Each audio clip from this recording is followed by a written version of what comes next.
Ұлжандікі секілді менде де сондай ой болған. Америкаға барған уақытта үлкен там биік ғимараттар, тем более Нью-Йоркқа бара жатқаннан кейін үлкен биік ғимараттар барлық сондай деп өмір сүремін деп. Енді қалай болды сол жөнінде айтайын. 2015 жылы бұл 13 май күні аэропорттан түстім, жалғыз өзім, ешкім танымаймын. И заранее план болатын менде. Бірақ мысалы 2014 жылы мен декабрьде жұмыстан шықтым, собственно, және финансовый полициядан жұмыстан шығып, содан примерно Америка жарты жылдан кейін бардым. Баратын алдын виза алып болғаннан кейін 2 аптада бүкіл план қайда барам, потому что менде ол жерде ешкім болған жоқ, таныс. И қазақтар группада жоқ, ВКонтактеде бір группа болатын, ішінде бір 200 адамдай, но вообще не активный. До такой степени, біздің қазақстандықтар жоқ, барлығы тек қана русскоязычный немесе өзбектердің сонда бір общиналары. Поэтому бізден барып жатқан қазақтар сол общиналар арқылы как бы иммиграция жасап, так легко өтетін да ондай процесстің барлығы. Бардық, заранее не қылдық, бірақ самолетпен ұшып баратқанда қазақ жігітті кездестірдім. Алматыныкі жасы ол кезде 39-да сондай түгін, қызы бар, мектеп оқитын, бітірейін деп жатқан сондай. Бардық, и екеуміз шештік, біз Брайтон Бичке барамыз, сразу газет сатып аламыз. Ең бірінші вопрос жилье.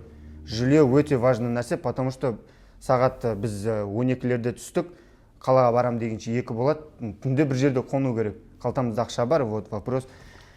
Поэтому Брайтон Бичке келгенде, енді кішкене Бруклинға келгенде, самый южный Бруклинға келгенде кішкене мынандай бір не туды да, қалай айтсақ болады, разочарование дей ма,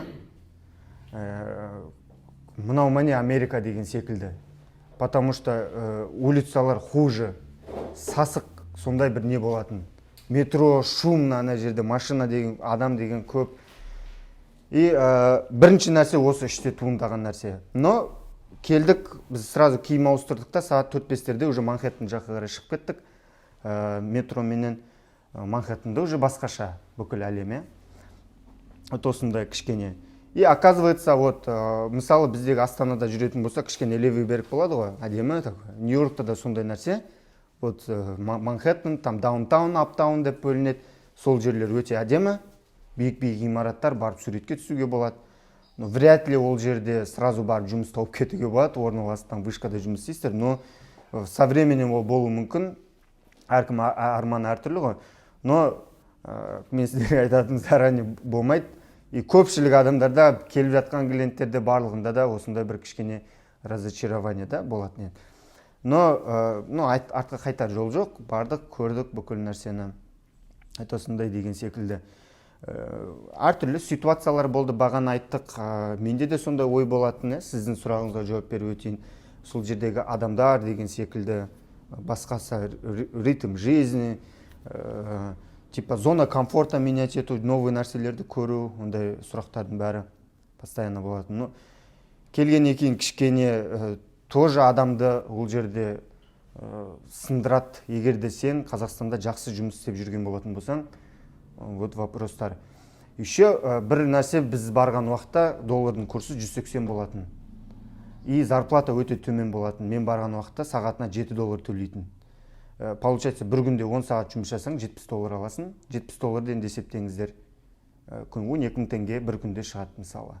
Сол кездерде 2015-те. Хотя ол кезде мысалы Қазақстанда зарплата 150 мың сондай түгінде средний. Но каким-то образом 2016 жылы сіздер білесіздер, ситуация болды. Доллар просто бешено өсіп кетті. 280, 300, 320 прям күн сайын өсіп сондай. Потом кішкене 300-ге дейін түсті. Осындай әртүрлі жағдайлар болатын. Сөйтіп, осындай енді бұл валютна конверсия дейді, ол да важна нәрсе, когда сен жұмыс істеп жатқан жұмысың, мысалы, алдын бір апта зарплатыңды алып $500 Қазақстанға жіберсең, 90 мың теңге болатын болса, қазір уже 150 мың, 200 мың теңгедей сондай болады. Валютный интервенция өте жақсы. Но именно местный, мысалы, бір адаптация дейді ғой, иммиграция, адаптация үйрену, осы жерде қалам деп шешу, осы жерге барғаннан кейін мысалы цельдер қою, бағанағы айтпақшы сияқты там мамандық бойынша жұмыс істеу деген сияқты, оның барлығы возможно нәрсе. Сондай нәрселердің барлығы ол со временем әрбір адамда как бы барғаннан кейін пайда болу керек.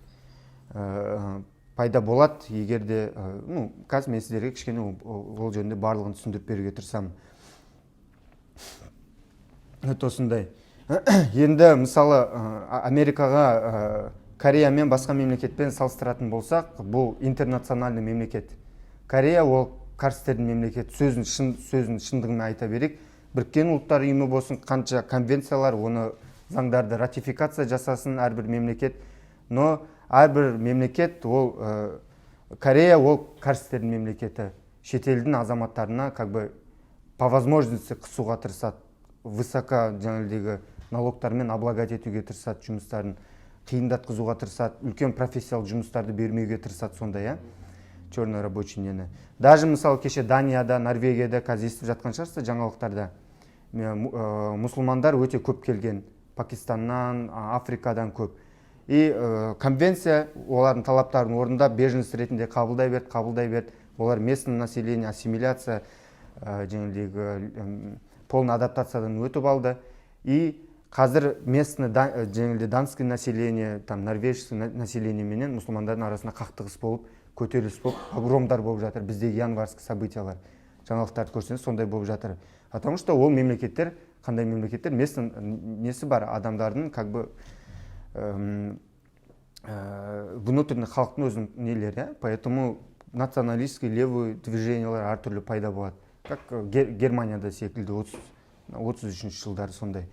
Америкаға келетін болсақ, енді бұл интернациональный мемлекет. Бұл жерде 300-ден аса мемлекет халықтар өмір сүреді. Ешбір халық сіздерге келіп, бұл менің елім, сен бұл менің отаным, еліңе қайт деген сияқты ондай нәрсені айта алмайды. Бірде-бір мемлекетті осы местный ұлты деп, осы жердің иесі деп айта алмайсыздар ондай нәрсені. Местный болған индейцтар, олардың барлығын қазір араласып кеткен американецтердің арасында таза индейец как бы жоқ. Может быть, какой-то резервацияларда өмір сүретін шығар, әлі күнге дейін бір ауылдарда, сондайларда, Но Америка вот сондай көптеген елдердің отаны болды. И әрбір келген мысалы азаматтар, иммигранттар барлығына возможностьтар бірдей. Сіздерде әрине кішкене басында Американың өзінде экономический интерестері бар. Яғни доллар сыртқа шықпау керек по возможности. Елде қалу керек, елде высококвалифицированный работниктер болу керек. Оларға да невыгодно келген халықтың ақша тауып, мысалы ол $4000 мысалы табатын средний зарплата, ол дымда емес қой. Бізде қазақтар бар, барат тез үйтіп неғып кетеді, мысалы айына одан да көп табат, елден шығарып жатады ақшаны, бәрі ол елге невыгодно. Поэтому әрбір келген азаматты тілмен обучать етіп, местный привилегиялар беріп, кредитқа отырғызып, үй алдырғызып, машина алдырғызып, в общем, страховой пенсияға шыққанда әртүрлі там goods дейді ғой, выгода жеңілдегі пайдалы нәрселермен привлекать етуге тырысады, чтобы налог төлесін, андай қылсын, местный нәрселер. Поэтому адамдарда кішкене басында Қазақстанға үйтпейт жібер жатады, пландар болады, но потом андай возможностьтар пайда болғаннан кейін көпшілігі уже осы мемлекетте қалам деп шешіп, уже сол елге инвестировать ете бастайды. В этом плане Америкада осында көптеген возможностьтары бар.